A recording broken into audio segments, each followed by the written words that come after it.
Eu tenho a teoria de que essa cultura do 8 e 80 atrapalha muito a sua criatividade e a minha criatividade também. E eu valorizo muito o teu tempo e a tua energia, então eu já adianto que essa é uma conversa que talvez não interesse para todo ser humano, mas eu acho que vai interessar especificamente pessoas que sentem dificuldade de criar, de gostar mesmo de criar, seja offline ou pelas redes sociais, para pessoas que sentem dificuldade de ter constância nas redes sociais, e também para quem já cansou dessas discussões super polarizadas e radicais que rolam na internet, que basicamente lidam com toda opinião como se fosse de fato assim, ou 8 ou 80, não existe um espectro no meio. Então se você se interessa por escutar a minha perspectiva bastante visual sobre isso, os 3 pontos que eu queria inclusive destacar dentro dessa conversa, eu te convido a fazer um café, a fazer um chá e me acompanhar aqui nessa troca, porque esse papo é muito importante e eu acho que mais pessoas deveriam estar falando sobre isso. Se você está se perguntando por que o Chris Pratt está aqui, por que eu coloquei uma foto dele, na verdade ele é completamente inútil para essa discussão. Eu só botei ele aqui porque eu acho engraçado pensar que prato em inglês é Pratt.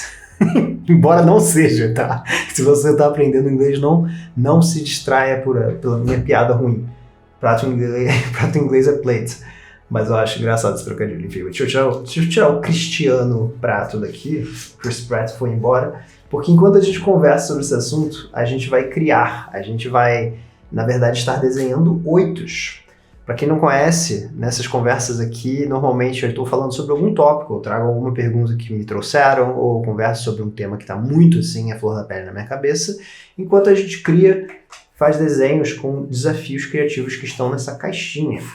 Então, hoje, o tema principal vai ser desenhar 8s, porque a gente tá falando de 8 e 80, né? E o 8 tem essa forma bonitinha, né, cara? Eu gosto da forma do 8, ele é meio que ele é um símbolo do infinito, essencialmente, né? Só que, no caso de pé. Ai, que bom papo você tá indo aqui, né? Falei que eu valorizo o seu tempo e sua energia, tô fazendo essas brisas aqui. Mas a gente vai criar os 8s, quando fala desse tópico, tirando aqui os desafios criativos que estão na caixinha. Desafios que o pessoal do Criatividade Sem Bloqueio me enviou, meu curso de criatividade. E o desafio criativo que a gente vai começar para fazer esses 8 é desenhar segurando o bumbum do lápis. Então a gente vai fazer 8s segurando o bumbum do lápis, que eu imagino que seja isso aqui, né? Eu acho que a gente não precisa ser literal como ser só um lápis, a gente pode usar outros materiais também, mas é assim que a gente vai fazer os nossos 8s enquanto a gente conversa sobre isso. E antes de eu entrar no que são esses 3 pontos que eu coloquei aqui no Pratt, né, no prato, eu vou estar aqui desenhando, né, os 8s com o bumbum do lápis e contar para você o que eu interpreto como a cultura dos 8 e 80. O que eu quero dizer com isso? E para mim os melhores exemplos, melhores talvez não, né? Mas assim, os que vieram primeiro na minha cabeça foi aquela coisa clássica de assim, alguém te diz, por exemplo, que gosta muito de uma banda, né? E aí vem aquela outra pessoa assim, pô, cara, mas qual é o nome daquele álbum que gravaram? Qual era o nome do vocalista do álbum? Blá, blá, blá. Começa a te fazer pergunta como se para gostar da banda você precisasse ser assim, fã número 1 e ter feito toda a pesquisa do universo sobre aquilo, sabe? Senão você realmente não é fã. Ou, por exemplo, começaram a criar vídeos na vertical. Não sei se você lembra quando inventaram o TikTok, ou quando a pessoa começou a criar pelo Reels também, né, no Instagram. Não sei de que ano você está vendo isso, não sei nem se existe mais isso no futuro que você está assistindo isso. Mas quando isso aconteceu, o discurso das pessoas era, eu não vou criar vídeo, eu não vou ficar fazendo dancinha. Por quê? Porque muitos dos vídeos que estavam bombando na época eram vídeos de pessoas dançando. Como se essa fosse a única forma de você usar um vídeo, né? Porque se você for criar em vídeo, precisa ser daquele jeito. Então, assim, essa coisa do 8 e do 80, sabe? Pra gostar de uma banda, você tem que ser mega fã. Pra você, sabe, fazer em vídeo, você tem que fazer aquele formato, aquele nível de expressão. Isso é uma coisa que me incomoda bastante e eu acredito que atrapalha muito a criatividade das pessoas. Tem aquela clássica também, né? Que alguém vai no fast food, vai comer alguma coisa assim, mais gordinha, digamos, uma comida mais pesada, e aí alguém manda, pô, cara, você já tá pedindo isso? Agora você vai pedir um refrigerante zero? Alguma coisa assim, do tipo, como se não fosse melhor a pessoa pedir um refrigerante zero. Do tipo, se você realmente for pedir o fast food, você tem que ir lá, sabe? E é muito curioso como esses exemplos se manifestam em várias áreas da nossa vida. E é uma coisa que cada dia mais que passa, Eu tento trazer esse questionamento das pessoas, né? Não necessita ser o 880, a gente pode estar no meio disso, a gente pode explorar esse espectro de números. Inclusive, eu tô achando muito curioso desenhar com a bundinha do lápis sendo segurada, porque claramente você perde pressão, né? Tipo, ele fica muito mais, digamos, leve, assim. Tanto que aqui no lápis mal apareceu. Mas isso é interessante, é isso que eu gosto desses desafios criativos. Inclusive, muito obrigado por quem me enviou isso, para a pessoa do curso que me enviou. Porque muitas vezes, criando com essas restrições, você faz coisas que você nunca faria. Então, mesmo eu não gostando do resultado, que eu cheguei aqui necessariamente agora, não é que eu acho que seja ruim, mas não me apaixonei por ele, vai que eu tivesse feito uma outra coisa que me dá uma outra ideia. Ou vai que fazendo isso, eu noto que eu posso fazer uma criação diferente do que eu normalmente faria. Só que eu nunca teria chegado a essa ideia se eu não testasse esse desafio meio diferente, assim. Então eu adoro brincar com essa caixinha aqui, sério. É muito bom você pegar umas coisas aleatórias e ir praticando. Inclusive, caso você esteja fazendo alguma coisa enquanto a gente conversa, porque eu sei que tem algumas pessoas que fazem, por favor, deixa um emoji de lápis aqui embaixo. Se tiver difícil achar o emoji, é só você escrever emoji de lápis também. Facilita a sua vida. E se esse desafio fosse um prato, eu diria que ele tem 3 ingredientes principais. Na verdade, tem um monte de ingrediente possível, né? Mas tem 3 que eu queria destacar aqui, porque eu acho que esses 3 afetam diretamente a nossa criatividade também. Então, como a gente aqui conversa sobre como ter uma vida mais criativa e mais intencional, acho que é coerente. E o primeiro ponto que eu anotei é a performance. A gente vive num mundo que tem uma cobrança muito alta por performance. Tem a pessoa que, inclusive, tem até dificuldade de manter um hobby, porque ela, sabe, ela traz a mesma pressão que ela coloca no trabalho dela por resultado para uma região, para uma área da vida dela que talvez ela só precisasse curtir o processo. Ela não precisa ser a melhor pintora do mundo. Essa pessoa pode simplesmente gostar do processo de pintar porque relaxa ela. Ou ser a melhor corredora do mundo. Se bobear, a corrida é só uma coisa para a saúde mental dela, para a saúde física. Inclusive, um exemplo que eu gosto de fazer quando eu falo desse assunto, que eu trago muito nas discussões sobre essa questão de frequência de criação, é o seguinte. Imagina que você precisasse apostar dinheiro na pessoa 1 ou na pessoa 2. São seres humanos, assim, na verdade é o mesmo ser humano, vamos imaginar, tá? A mesma pessoa. Você pode imaginar que é o Chris lá do início do vídeo. Em um cenário, essa pessoa nunca foi na academia, tá? E ela decidiu que do nada ela vai todo dia. Então, todo dia, isso foi, sei lá, no dia 31 de dezembro, ela decidiu que todo dia ela vai na academia. E aí, no cenário 2, ela diz que ela vai começar a ir na semana seguinte na academia e vai fazer 2 vezes por semana. Tá? 31 de dezembro, ela combinou isso com ela mesma. Se você precisasse apostar o seu dinheiro em uma dessas pessoas, e a aposta fosse: quem você acredita que ainda vai estar na academia daqui a 6 meses? E isso não tem certo e errado, né? Pode acontecer dessas 2 pessoas, de fato, em 6 meses ainda estarem indo para a academia. Mas qual você acha que tem uma probabilidade maior de manter isso? A minha aposta seria nessa pessoa aqui, que está disposta a ir 2 vezes por semana, porque, sim, nos 2 cenários, elas nunca foram. Isso aqui, que a primeira pessoa está se comprometendo de todo dia e ali fazer aquele exercício que ela não está acostumada, é uma ruptura na rotina muito maior, existe muito mais atrito. Então eu pessoalmente acho que apostaria nessa pessoa aqui seguir fazendo, porque ela está inserindo um hábito gradualmente na rotina dela, então acho que ela vai conseguir manter melhor esse hábito. A mesma coisa se aplica à criação. Muitas pessoas trazem isso para mim, né? Eu tenho que postar todo dia, eu tenho que publicar conteúdo todo dia na internet. E depois de questionar ela sobre o objetivo dela, que eu acho que é a essência de fato dessa conversa, não é dar só uma resposta de template para a pessoa, eu muitas vezes motivo ela a pensar: beleza, vamos supor que seja todo dia, tá? No final você analisou seu objetivo, isso pode te ajudar. Você consegue fazer isso hoje? Será que a gente não está antecipando alguma coisa? Porque se bobear, por mais que a pessoa queira publicar todo dia, a gente precisa colocar esse objetivo aqui no topo de uma escada, porque ela ainda não vai conseguir chegar direto nesse degrau, né? Ela se bobear tá aqui ainda. Ela vai precisar primeiro inserir esse hábito na rotina gradualmente, de criar, por exemplo, 2 vezes, talvez, ou 1 vez na semana dela, não sei. Quando ela conseguir chegar aqui, talvez ela consiga subir esse objetivo dela, né? E passar para 3 vezes por semana, por exemplo. E eu não estou falando que, no caso de todo mundo, isso aqui estaria no topo, tá? Eu só estou dando um exemplo onde imagina que, de fato, para essa pessoa isso faça sentido. Eu acho que é uma coisa muito arriscada ela começar assim direto, sabe? Ela já sistematizar super uma coisa que ela nunca fez de uma forma tão intensa. Pô, Thiago, mas eu conheço uma pessoa que fez isso e deu certo.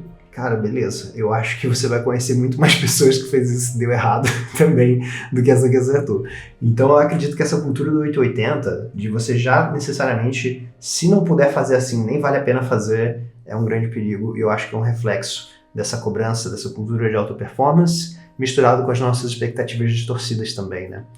A gente acredita que se a gente não fizer isso rápido, se a gente não conseguir um resultado rápido, aquilo não vale a pena, a gente não tem tanta paciência talvez passar por esse trajeto aqui, sendo que muitas vezes esse caminho que parece mais longo pode ser o mais rápido. O segundo ponto que eu queria trazer, que é o segundo ponto que está aqui no nosso no nosso pratinho, talvez seja o mais polêmico, assim, dos que eu quero trazer, que é a nossa necessidade de pertencimento. E como as redes sociais também têm amplificado um pouco isso, né? A gente normalmente para de seguir aquela pessoa que discorda da gente, do tipo, você tem um ponto assim que já quebra aquele padrão, talvez você já não goste tanto daquela pessoa. A gente tá levando tudo pro muito pro 880. O exemplo mais clássico que eu consigo pensar dessa polarização por causa de pertencimento é coisa de futebol, né? Detalhe, eu gosto de jogar futebol, tá? Mas eu não acompanho muito futebol. Em teoria, o meu time é Vasco.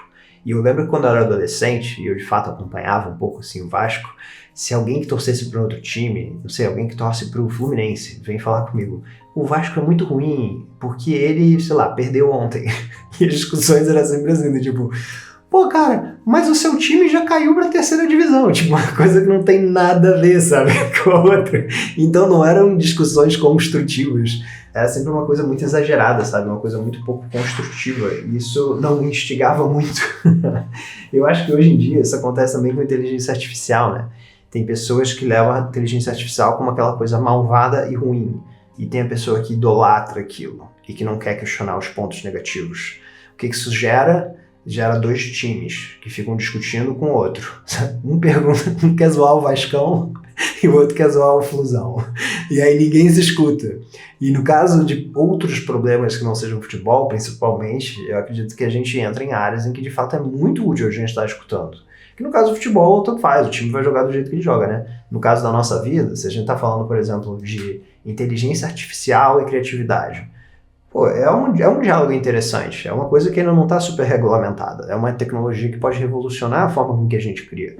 É importante a gente estar escutando os dois lados e ficar de fato pensando como é que a gente pode moldar a nossa opinião de uma forma que faça sentido pra gente, em vez de só replicar a opinião de um time ou de outro. E se tem uma coisa que eu gosto muito de enfatizar é que quase tudo mora dentro de um espectro, né? Não é 880. E a melhor representação visual que eu pelo menos gosto de trazer assim primeiro para abordar isso com alguém, quando ela está muito nos polos, é que esse tema provavelmente consegue ser dividido em 4 quadrantes, sabe? Vamos supor que a gente esteja falando de dinheiro, tá? Tem muita gente que tem a crença de que quem tem muito dinheiro é uma pessoa má, que ela conseguiu aquele muito dinheiro, por exemplo, explorando alguém. Detalhe, muito dinheiro é uma coisa muito subjetiva, né? Você não tem ideia de quanto eu tô falando. Talvez tenha um número na sua cabeça que é diferente do número da cabeça de uma outra pessoa que tá aqui com a gente nessa troca, né? Então, muito dinheiro, pouco dinheiro. Existe um cenário onde essa pessoa aqui pode ser uma pessoa boa, entre aspas. Eu nem acredito que eu estou usando esse exemplo, né? Porque ninguém é inerentemente bom ou ruim. Mas vamos supor, já que essa é a crença muito comum, né? A pessoa pode ter muito dinheiro e ser uma pessoa boa. Ela pode ser muito dinheiro, pouco dinheiro e ser uma pessoa boa. Enfim, existem um espectro aqui de pessoas, né? A gente não vai se restringir aqui. Pode ter uma pessoa que encontrou um modelo de negócio maravilhoso e que beneficia todo mundo do ecossistema dela e que todo mundo fica feliz. Tem uma outra pessoa que não. Tem uma pessoa que talvez doe dinheiro, outra pessoa não doa. Cada pessoa vai fazer suas escolhas e entra no outro assunto. Mas o ponto aqui é que a gente tem um espectro. Não é só uma questão de a pessoa ganha dinheiro, ela fica rica e ela se torna ruim. Inclusive, isso aqui é um assunto muito interessante. Hein? Isso aqui dá, se bobear, um papo nosso separado, né? Essa coisa de dinheiro ser conectado necessariamente como uma coisa inerentemente ruim. É um assunto que eu acho super interessante, assim. E que eu já vi, inclusive, essa crença de que dinheiro não é simplesmente uma ferramenta e que você pode amplificar seus valores, né? De que dinheiro é uma coisa que corrompe. Eu já vi essa crença atrapalhar muitas pessoas, assim, em termos de precificação e algumas outras coisas, sabe? Eu, pelo menos, acho isso, né? Pode ser o meu viés, porque eu realmente vejo dinheiro como uma ferramenta que pode amplificar o seu comportamento, seja ali um comportamento maneiro, não tanto, enfim, isso já é outro assunto. Acho que a gente tem que voltar pro prato. Inclusive, até antes de pegar o prato, eu queria só voltar, né, talvez para o tema da vida criativa, que eu gosto muito de abordar aqui. Se você é uma pessoa com o tema inteligência artificial, por exemplo, que você vê de uma forma radicalmente ruim, talvez no momento em que criarem de fato uma inteligência artificial que ia facilitar muito a tua vida e que de fato ia adiantar muito, sabe, algumas coisas que você não gosta de fazer, por exemplo, e que na sua opinião poderia até ser eticamente ok, sabe, aquilo que a inteligência artificial faz e como ela faz isso, se bobear você vira uma pessoa tão fechada para aquilo que você não consegue desfrutar daquela inovação tecnológica. Então, por isso que eu acho que é muito legal a gente estar sempre com essa abertura, assim, porque isso influencia muito o nosso aprendizado, isso influencia muito o nosso processo criativo. Tem muitas coisas que se a gente se manter nesse casulo, assim, sem querer escutar outra opinião, não sei, acho que quando a gente vira essa pessoa do Vascão e do Flusão, ou do Mengão, ou do Fogão, ou, enfim, só usando os times do Rio, porque eu sou do Rio, eu acho que a gente já está num território um pouco perigoso que não pode receber mais críticas construtivas ou não pode mais mudar. E a gente vai falar agora sobre o terceiro tópico, que seria menos energia. Eu já explico o que eu quero dizer quando eu dei esse título meio esquisito. Mas antes a gente vai sortear mais um desafio criativo, para a gente estar desenhando mais 8 aqui nesse tópico de 880, com uma pitada, um temperinho a mais que o pessoal do curso acabou enviando. Então eu vou desenhar um 8 usando um padrão repetitivo. Ok, não sei ainda como é que eu vou tangibilizar isso, mas se você escutou isso por aí e também estiver desenhando 8, estou curioso para ver o que você vai fazer, tá? Desenhando algo usando um padrão repetitivo. Porque eu ainda não sei para onde que eu vou levar isso. Deixa eu só pegar um papel aqui. Eu tô achando que eu vou gravitar para círculos, assim, os padrões repetitivos meio... Se bem que é padrão, né? Então tem que ser uma coisa meio assim, né? E eu não sei para onde que eu vou levar essa parada. Eu tô até pensando se talvez o padrão repetitivo possa ser um ponto. Então eu vou meio que trapacear. Eu vou hackear essa coisa. E vou fazer um 8 com um pontilhismo. Só vou usar uma cadeira não, uma caneta um pouco mais grossa. O que eu quis dizer quando eu falei sobre menos energia? O nosso cérebro é esse órgão, essa maquininha que opera no nosso dia a dia, faz a gente funcionar como ser humano, e uma das coisas que é uma prioridade para o nosso cérebro é economizar a nossa energia. É por isso que a gente procrastina muito, inclusive, né? Deixa eu mais fácil ficar aqui sentado no sofá, deitado, e vendo um programa que eu quero ver, uma série, do que eu tirar aquele projeto que eu quero tirar do papel. Isso é mais seguro também, né? Me traz um senso de segurança maior. Eu não vou passar vergonha, eu não vou ter julgamento de outras pessoas. E no final tem muita coisa conectada a isso, de poupar energia realmente. Por isso que às vezes é difícil para academia, enfim, não tem uma gratificação ali de curto prazo naquela coisa, né, para muita gente.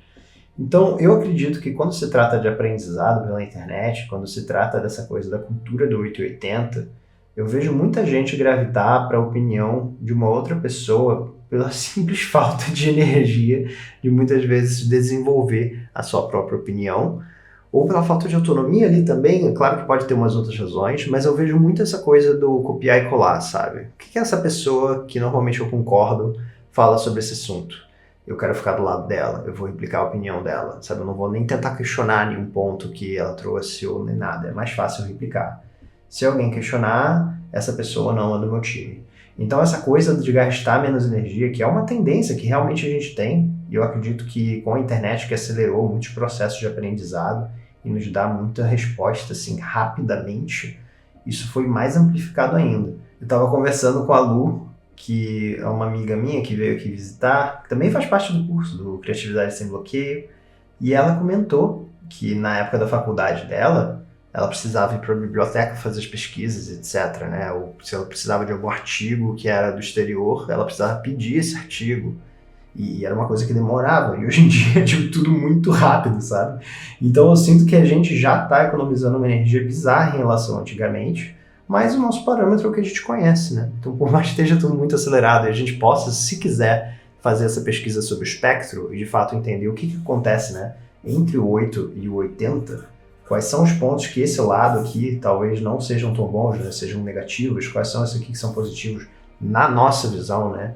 E a mesma coisa do outro lado, Pô, isso aqui dá muito mais trabalho. E tem muito tema que parece relevante, né? A gente quer aprender de um monte de coisa, a gente quer saber se posicionar de alguma forma sobre um monte de assuntos. Então, eu acredito que isso aqui é um dos 3 ingredientes assim, que tem atrapalhado o nosso aprendizado e também o nosso desenvolvimento criativo. E eu falo do desenvolvimento criativo justamente pelo ponto que eu trouxe lá no início do vídeo. Se alguém fala, putz, eu não quero fazer vídeos porque eu não nasci para fazer dancinha, ou porque a pessoa já tem uma noção pré-estabelecida do que é um vídeo, é porque houve pouco questionamento ali, né? Houve uma coisa de você não quer gastar energia, você conhece aquilo é familiar, é o que a pessoa recomenda fazer quando se trata de vídeo, por exemplo, quando se trata de inspiração para criar. Mas você pode quebrar isso, você pode dobrar as regras, você pode escutar uma outra perspectiva, você pode ver outro exemplo. Então eu acredito que é muito importante a gente ter essa abertura sempre. E eu acho que se eu tivesse que resumir isso tudo que eu falei, porque foram vários pontos, né? Mas se eu tivesse que tirar assim, um ponto que eu acredito que é o mais importante dessa cultura do 880, é que para quase tudo, olha só, eu já pensei num segundo ponto, então eu falei que ia ser um só, mas vai ser 2. O primeiro é que para quase tudo que você vê como uma discussão que está acontecendo entre o 880, provavelmente existe uma coisa aqui que faz muito sentido e que está no meio e que eu acho que é importante a gente se manter com a abertura suficiente para estar escutando, para estar ouvindo. Se a gente chega no ponto em que tudo que a gente escuta do outro lado parece não fazer o menor sentido, eu acho que na maioria dos casos a gente pode estar com um viés muito grande, assim, e não estar de fato com uma escuta ativa pro outro lado. Tem casos que de fato, assim, se bobear os argumentos que estão chegando pra gente, os pontos não são muito bons, mas é sempre bom a gente avaliar o quanto que a gente está enviesando, sabe, a nossa opinião pela nossa vivência também, pela nossa experiência, porque isso influencia muito, né? Se eu vivenciei certas coisas, eu vou ter dificuldade de acreditar numa outra perspectiva que não vivenciou aquilo, ou que vivenciou coisas diferentes, mas esse é um ponto diferente, se manter com abertura aqui para esse espectro. Acho que é uma coisa bem importante. E o segundo ponto que eu ia trazer, e que no caso eu usei a analogia da academia, do exercício, mas eu acredito que serve muito também para o desenvolvimento criativo, é a gente lembrar que se bobear, quando a gente começa com uma intensidade muito grande, a gente vai para muito sede ao pote, né? Quando a gente entra numa maratona com um ritmo de corrida curta, a gente tem o risco da gente ter que parar aquilo. Sabe, se existe um gráfico aqui de tempo e intensidade, onde esse aqui é o tempo passando, esse aqui é a intensidade que a gente começa, se a gente já começa aqui em cima e a gente quer manter isso, a nossa bateria vai acabando aqui, né? Vai desgastando, se bobear, a gente não consegue fazer isso. Que os hábitos existem justamente para economizar a nossa energia, né? Então, se você do nada muda todos os seus hábitos e tudo que você está fazendo na sua rotina é tudo muito novo, isso pode ser perigoso pelo longo prazo. Então, eu normalmente, para iniciativas criativas e também para iniciativas de outras coisas da minha vida, o que eu tento fazer é o contrário. Eu começo com uma intensidade menor, onde o foco é ser sustentável ao longo prazo. Porque se eu vejo que isso aqui já está melhor que zero, maravilha, já estou feliz, já tive progresso. E eu posso ir expandindo aqui de acordo com o meu objetivo. Então eu posso ir subindo essa intensidade conforme eu crio sistemas na minha rotina e sistemas no meu dia a dia para acomodar essa intensidade maior. Eu acredito que esse é o grande problema de quando a gente começa, né, com muita coisa. Eu gosto muito dessa filosofia de pensar em crescimento gradual, né, o aumento gradual de carga das coisas que a gente vai fazer. Tem algumas pessoas que comentam na primeira aula do Criatividade Sem Bloqueio, né, onde eu falo sobre um conceito chamado oficina, que eu não vou entrar muito aqui, mas quando as pessoas vão tentar inserir esse hábito da criação de novo na semana delas, e elas comentam que o objetivo delas é se reaproximar da criatividade, eu sempre tento enfatizar isso aqui. Eu falo que talvez não seja a coisa mais sexy do mundo, você ainda não está no lugar que você sonha estar, em termos de, sabe, frequência, etc. Mas é muito mais sólido como fundação você estabelecer uma coisa que caiba numa rotina de uma semana ruim para você, sabe? Eu gosto sempre de usar a semana ruim como parâmetro. Como é que é uma semana muito ocupada? O quanto que você consegue se comprometer a criação nessa semana ruim? E depois você ir expandindo se fizer sentido. Então, se bobear, em 2 meses você já pode estar aumentando a sua frequência de criação se você quiser. Você pode interpretar de acordo com, sabe, o importante é você fazer esses ajustes de acordo com o que for fluindo, conforme a sua rotina vai mudando. Até porque, né, a única constante na vida é a mudança. Então, se a gente tiver a expectativa de que os nossos projetos e as nossas iniciativas não vão mudar, eu acho que essa é uma expectativa muito realista. Irrealista, desculpa, não realista. Tipo, desfaz completamente o ponto que eu ia fazer, né? Achei legal esse jeito de pontilismo. Inclusive, observando assim essa prática criativa mais fluida, né, sem super analisar o que eu tô criando, que é o ponto, né, dessa conversa, de meio que criar no flow, assim. Eu gosto muito de pontilhismo. Isso é uma coisa que eu não sei porque eu não exploro mais, assim, como prática realmente de relaxamento, sabe? Eu gosto desse ritual. É uma coisa muito legal. É uma coisa que me relaxa, assim. Sempre me relaxou. Desde quando eu era pequeno, na escola, eu também gostava de fazer as coisas assim. Não sei porque eu transformei esse 8 num personagem, mas achei ele fofinho. Vou botar aqui um biguinho pra ele e uma prancha de surf. Porque por que não, né? Ele pode surfar. O 8 pode surfar também. Eu acho justo que 8 possam surfar. Muito obrigado se você acompanha esse papo até aqui. Eu queria, inclusive, deixar um convite para você. Eu acredito que se você ficou aqui até o final, é porque você se interessa em viver uma vida mais intencional, viver uma vida mais criativa, se reaproximar da sua criatividade, criar com constância de uma forma que seja sustentável a longo prazo. E se essas coisas te interessam, ou você quiser também conhecer um grupo de pessoas que se interessam por isso, com valores parecidos com os meus também, vamos botar o plural ali, considera conhecer o Criatividade Sem Bloqueio. Ele é o meu curso de criatividade, onde eu ensino as minhas técnicas favoritas de criação, as técnicas que eu uso no dia a dia mesmo do Tira do Papel. Ele é um curso que você pode assistir no seu ritmo e fazendo os exercícios, ele foi pensado para ser bem mão na massa, e além disso, todo mês tem o Plantão Criativo, que é uma chamada mensal, onde eu respondo as perguntas das pessoas, tiro as dúvidas delas. Se elas estiverem com algum desafio no projeto delas, elas também trazem para mim. É um espaço seguro de troca que eu gosto muito. Eu comento aqui nesses trocas que a gente tem. Um dos meus maiores orgulhos é ter construído esse lugar na internet, onde eu vejo que tem pessoas com valores alinhados, querendo aprender, se desenvolver criativamente. É uma coisa maravilhosa que eu me orgulho muito, de verdade. Então, se você quiser conhecer o Criatividade Sem Bloqueio, eu vou deixar o link dele aqui embaixo. No primeiro comentário, eu vou deixar um pin e também na descrição desse vídeo. A gente se vê semana que vem, novamente na segunda-feira, 8h08 da manhã. Até a próxima.